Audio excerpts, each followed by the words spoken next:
Olha, doutor Antônio Bandeira, grande infectologista desta terra. Vamos ver o que é que ele pensa do uso, da flexibilização da máscara, do governador achar que só em abril Rio de Janeiro não é referência. Qual a sua posição, doutor Bandeira, em relação a esse assunto? O Rio de Janeiro não é referência mesmo para o uso da máscara? Bom dia. Bom dia, Zé. Bom dia a todos aí do programa. Essa é uma discussão muito importante hoje, né? Quando nós temos essa queda hoje verificada, bastante acentuada aí das taxas de Covid, e também está muito claro que a letalidade dessa doença em relação à nova variante e em relação à quantidade muito grande de pessoas vacinadas fez com que a letalidade fosse muito menor. Então, isso gerou essa, vamos chamar, quarta onda da Covid esse ano, gerou uma ida muito menor às UTIs, né, e pacientes graves. Com isso, e com o grau já de vacinação da população, eu vejo como já bastante razoável a retirada das máscaras em ambientes abertos. Não vejo nenhuma necessidade que a gente mantenha isso. O que é ambientes abertos? Ambientes que são ventilados pelo vento normal, por exemplo, as ruas, as praças, a praia, pontos de ônibus, mesmo bares que são abertos ao ar livre, também não vejo a necessidade de utilização das máscaras, até porque você tem as correntes de convecção, que é o vento, associado à grande vacinação das pessoas e associado também a um certo proteção dessas próprias pessoas com anticorpos. Então, você garante com isso que a gente possa começar a amenizar um pouco o uso intensivo. E, sabe, Zé, focalizar o uso ainda em ambientes fechados. Então, a gente passa a ter prioridade. E a prioridade fica nos ambientes fechados, onde ainda as pessoas acabam tendo contato muito próximo entre elas. Pois é, e existe uma ansiedade enorme hoje, não é, doutor Bandeira? Da população, da retirada da máscara. A população já não aguenta mais, essa é a grande realidade. E o que eu tenho observado é que a população chutou o balde em termos de área aberta. Por exemplo, quando se liberou a praia, queriam que a população fosse à praia com a máscara. E até uma parte da população ia à praia com a máscara.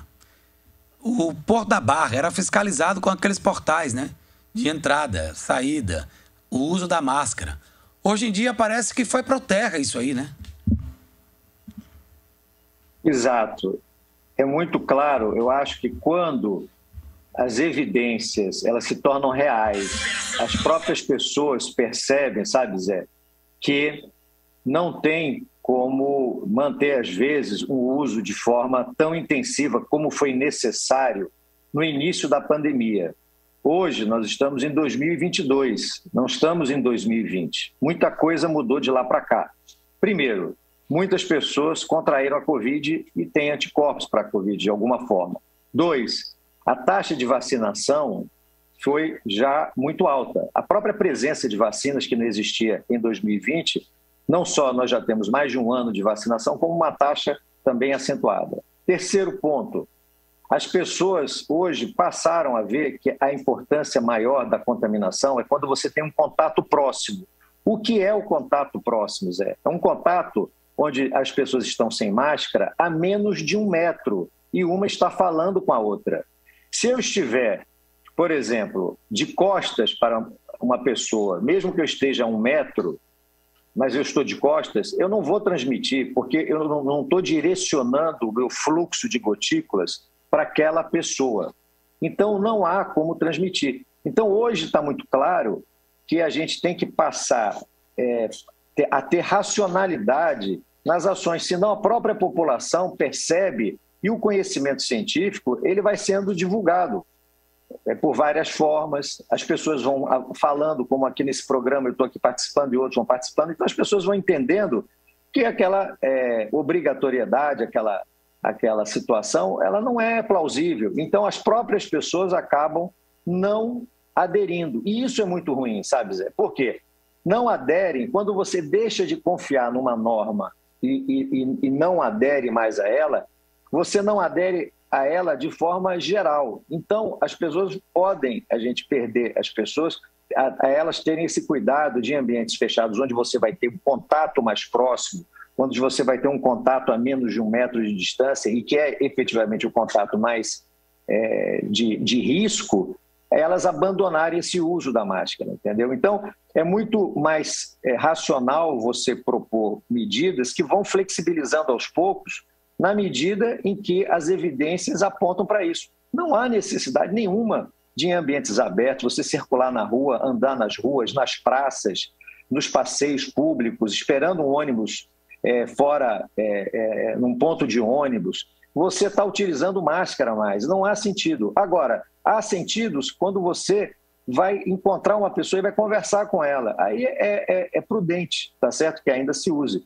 Mas a tendência é exatamente a gente ir flexibilizando na medida em que isso dá segurança para nós. E hoje eu não vejo por que a gente não suspender o uso de máscaras em ambientes abertos. Isso é um avanço que pode ser feito e vai sinalizar bem para as pessoas. Ou seja, as pessoas vão entender o seguinte: bom, ótimo, eu não vou mais necessitar estar saindo, eu vou estar com a minha máscara dentro do bolso, mas eu andando na rua não tenho necessidade de máscara. Agora, eu cheguei num local, entrei num shopping, eu tenho que botar minha máscara. E aí as pessoas passam a ter um comportamento correto e vão aderir a isso. E em sala de aula? Tomei conhecimento ontem que tem uma escola aqui em Salvador que não existe recreio, como a gente fala, né? Não existe lazer, não existe a hora do recreio.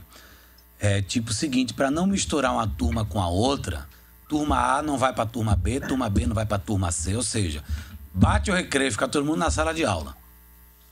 Tomei conhecimento dessa escola, eu estou apurando. Não, quer dizer, eu não sei se é errado, eu acho que é precaução, mas tem necessidade disso, doutor Antônio Bandeira? Das crianças ficarem dentro da sala de aula permanentemente, só sair na hora de ir embora? Não vejo nenhuma razão para isso, Zé. Os protocolos de segurança que são desenhados para as escolas, eles têm que ser protocolos que você atue no maior risco para a transmissão. Qual seja, a criança, quando está na sala de aula, você colocar cadeiras que se afastem pelo menos 1 metro uma das outras, tá certo? E que você coloque as crianças naquele local que é a sala de aula, utilizando máscaras, tá certo? Ponto final. Elas saíram dali, vão para o recreio normal, tá certo? Vão para o recreio normal, podem estar usando máscaras. As máscaras, elas poderiam, sem problema nenhum, fazer até algum esporte. Suou a máscara, ela leva mais de uma máscara, troca a máscara. Agora, a gente ainda tem mais um fator que a gente pode discutir aí nas escolas, para facilitar mais ainda, que é a seguinte situação. Os alunos que já tiveram as 2 doses de vacina, tá certo? Os alunos que tiveram já as 2 doses de vacina, eles estão liberados para fazer esporte e, naquele momento, fazer esportes até sem utilização de máscara ali. Se eles têm 2 doses de vacina. A gente sabe que crianças e adolescentes, elas vacinadas com as 2 doses, têm um risco, basicamente, quase muito baixo delas poderem ter complicações. Então, elas poderiam até, excepcionalmente, a escola trabalhar com isso. Ou seja, o que eu estou colocando aqui é uma situação que avança mais ainda em relação a isso. Mas se você quiser manter elas utilizando máscara, mesmo fazendo atividade física, não tem problema. Ela terminou a atividade física, ela troca de máscara. Você não pode impedir, sair cerceando as atividades da escola quando você tem a máscara, que ela previne a transmissão. Agora, tem que utilizar a máscara cirúrgica, que é ideal, ou a N95. A N95 ela não é adequada para fazer atividades esportivas, mas você usa a cirúrgica, entendeu? E a própria escola, eu acho que ela tem que trabalhar nesse sentido, ou seja, normalizar a vida na escola e exigindo a máscara no ambiente fechado, no contato entre os alunos, entendeu? E deixando a vida normal. As crianças estão extremamente sobrecarregadas do ponto de vista psíquico por conta da pandemia. Primeiro, porque se demorou muito a se colocar, a integrar a escola em protocolos. Havia um lobby muito forte que ficou segurando aí durante mais de um ano a entrada das crianças na escola. Isso acabou gerando problemas psíquicos seríssimos. Você vê aí no seu programa e em outros está sendo colocado. Então, é o momento agora da gente partir para a racionalidade. A racionalidade é: todas as atividades são possíveis. Você pode, inclusive, manter o refeição na escola, tá certo? Não tem problema nenhum. Você estabelece medidas de protocolos que as crianças podem, inclusive, almoçar nas escolas sem contaminação nenhuma. Então, tudo isso é possível. Tudo isso é só uma questão de você rearrumar na prática algumas situações, uso de máscara, colocação de acrílicos em mesas e assim por diante. Não há nada que tenha que impedir as crianças de fazerem qualquer atividade nesse momento. Com o doutor Antônio Bandeira, um grande infectologista nosso, da nossa terra, referência no Brasil inteiro e até mundial. Agora, eu entrevistei aqui uma pesquisadora da Fiocruz, uma cientista, doutora Fernanda Grassi. O senhor deve conhecer. E ela me disse, que eu perguntando sobre vacinas, e falei, vem aí a 4ª dose. Ela disse, não acho necessário ter a 4ª dose. Acho o suficiente o que já aconteceu. O que é que o senhor pensa da 4ª dose, doutor Antônio Bandeira? Não é isso que ela falou? Ou não? Zé, na verdade, ela falou que não vê necessidade, assim, de ter aplicação de doses em tão curto espaço de tempo, né? Porque a gente está tendo aplicações de 6 em 6 meses. Ela falou que não acha que isso vai ser necessário, assim, nesse curto espaço de tempo. E aí, doutor? O senhor é a favor da 4ª dose? Eu sou a favor de que a gente, nesse momento, faça revacinações a cada 6 meses, entendeu? A minha ideia em relação à Covid, pelo que a gente tem visto, pelo menos até a gente sair do período aí ainda de transmissão dessas cepas e subvariantes da Covid-19, até a gente normalizar mais o que a gente chama de endemia, né, que é um patamar básico da infecção, a gente faça a revacinação a cada 6 meses. Isso pode ser que a gente precise mais uma revacinação agora, para quem já tem 6 meses da 3ª dose, e depois a gente pode ser até que reavalie para fazer isso anualmente, tá certo? O que foi muito levantado, Zé, em relação a essa 4ª dose, que seria um reforço da 3ª após 6 meses, é porque as pessoas idosas e os profissionais de saúde foram aqueles que foram primeiro vacinados no início do ano passado, como você lembra. E todos, praticamente, acabaram sendo vacinados com a Coronavac e depois tiveram reforço da Pfizer. A gente sabe, e os estudos estão aí bastante aí mostrando, que a Coronavac, para essa subvariante, ela não tem capacidade praticamente neutralizante nenhuma, praticamente zero. Então, o que se discutiu muito no meio é, com essas pessoas tendo feito a Coronavac 2 doses e uma só da Pfizer, seria interessante, aconselhável a ponderação de você fazer esse reforço, seria a 4ª dose, respeitando um período aí de 6 meses da última dose da Pfizer, ou seja, respeitando os 6 meses da dose de reforço, a 3ª dose. Aí você ficaria nesse período aí com 2 Coronavac e mais 2 Pfizer. Então, essa seria uma ideia de adicionar uma proteção a mais. Então, na verdade, a discussão veio muito por aí. E como surgiu aí a Ômicron e fez aquela explosão toda, mais ainda as pessoas se preocuparam. Eu estou vendo que, assim, a gente está com taxas decrescentes no Brasil todo, a Ômicron está caindo rapidamente, não só no Brasil como no mundo todo, e a gente tem, nesse momento, possibilidade, agora cada vez mais, de vacinar as pessoas com um aumento cada vez maior da proteção. Então, eu vejo assim que talvez a gente possa definir alguns grupos, entendeu? Por exemplo, para o Ministério da Saúde definiu que para os imunossuprimidos vai dar a 4ª dose. Pode ser que mais adiante a gente defina que para alguns subgrupos, por exemplo, pessoas idosas acima de 60 anos, profissionais de saúde, talvez não seja, isso acabe não sendo um consenso para todos os grupos, todas as faixas etárias, entendeu? Mas talvez para algumas pouco mais vulneráveis.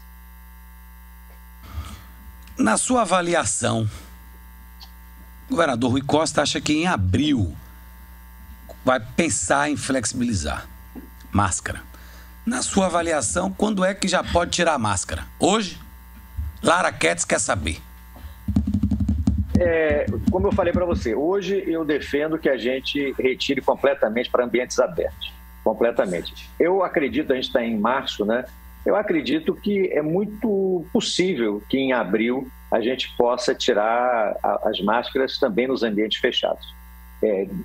Definindo aí que, na verdade, a gente entrou na fase endêmica da doença e que o que as pessoas têm que fazer agora é procurar manter o seu calendário de vacinação atualizado. Eu acredito que sim, eu acho que há uma boa chance de em abril retirarmos tudo. Eu acho que nesse momento a gente poderia já dar um passo nesse sentido, retirando para os ambientes abertos. Eu acho que seria um passo bom e já de sinalização positiva para a população. Bom, Camille, alguma pergunta aí? Pronto, Zé, eu tenho assim uma, doutor Bandeira, bom dia novamente. Eu queria saber, na verdade, a sua perspectiva, assim, para esse período pós-carnaval. Você acha que a gente pode ter um grande aumento no número de casos novamente? Olha, Camille, eu não tenho visto isso na prática, tá? A gente passou já o período do carnaval e a gente não está vendo aumentos substanciais aí nas taxas de infecção. Na verdade, assim, eu acho que o pior, na verdade, já passou. A gente teve o Réveillon, as festas de final do ano, que foram as festas que mais acabaram disseminando, e o mês de janeiro. A gente não tinha essa cepa circulando ainda aqui de forma tão significativa e a partir de janeiro nós tivemos. Então, tudo isso aí juntou para que tivéssemos uma explosão de casos em janeiro. E foi o que a gente viu. A partir de fevereiro você começa a ter uma estabilização e a partir, então, do final aí da segunda quinzena de fevereiro, uma queda bastante significativa. E hoje a gente está realmente bem mais abaixo do que a gente esperava. Então, o que eu acho é que a tendência nossa, nesse momento, vai ser desse comportamento mesmo. Existe muita dúvida, assim, que se coloca, tem uma nova subvariante da Omicron, que é a subvariante BA.2, que essa subvariante poderia ser responsável por alguma próxima onda. Eu acho que é tudo muito ainda especulativo e a gente não está vendo isso na prática nesse momento, tá certo? A princípio, as pessoas que tiveram a Omicron têm bastante anticorpos para ela, então devem ter aí pelo menos uma segurança de proteção também, além das vacinas, de mais ou menos, acredito, uns 60 a 90 dias. Então é o tempo que a gente está acelerando a vacinação. Eu acho que as pessoas precisam estar atentas para isso. A gente tem muita gente que fez a vacinação, o esquema básico, e não fez o reforço, né? O Estado está o tempo todo chamando a atenção disso. Eu acho que essas pessoas precisam entender o seguinte: é fundamental o reforço. Todos os estudos que têm sido publicados em relação à Ômicron mostram que se você tem a dose de reforço, você está muito mais protegido contra ela somente em relação, quando você compara somente com o esquema vacinal de 2 doses. Então é fundamental que a gente use as 3 doses, faça uso das 3 doses da vacina, então para a gente se prevenir realmente. E a outra coisa, sabe, Camille, eu acho que é importantíssimo que os pais vacinem seus filhos, tá certo? Nós temos visto pais que se vacinaram, mas não estão vacinando seus filhos. E isso, na verdade, não tem sentido. A vacina é seguríssima para as crianças, ela é fundamental para as crianças, e a gente está vendo hoje as UTIs pediátricas com a lotação muito alta, diferentemente das UTIs adultas. Então, isso mostra que as crianças também são vulneráveis para a Covid. Então, eu queria fazer um alerta aqui para que os pais não deixem de vacinar suas crianças, tá certo? Isso. Essa coisa de que a vacina faz mal para a criança, isso é conversa para boi dormir, tá certo? Quem faz mal para a criança é a doença, não tem nada a ver com a vacina. Exato. Para terminar, doutor Antônio Bandeira, São João deve acontecer normalmente, sem problemas? Qual a sua avaliação para o São João? Pauta para o Metro 1, para o BNews, para o BA.BA, enfim. Mantendo esses cenários, eu acho que o São João está liberado. Para mim, assim, o que eu vejo é uma saída aí dessa pandemia e a gente teria o São João em junho totalmente liberado, né? A manter esse cenário aí. Valeu, doutor Antônio Bandeira. Um abraço, como sempre, tamo junto. Tá certo. Valeu, ir lá na salinha Tá certo, dele. Ali no Zé. hospital. Grande abraço para você e para a Camille também. Valeu, doutor.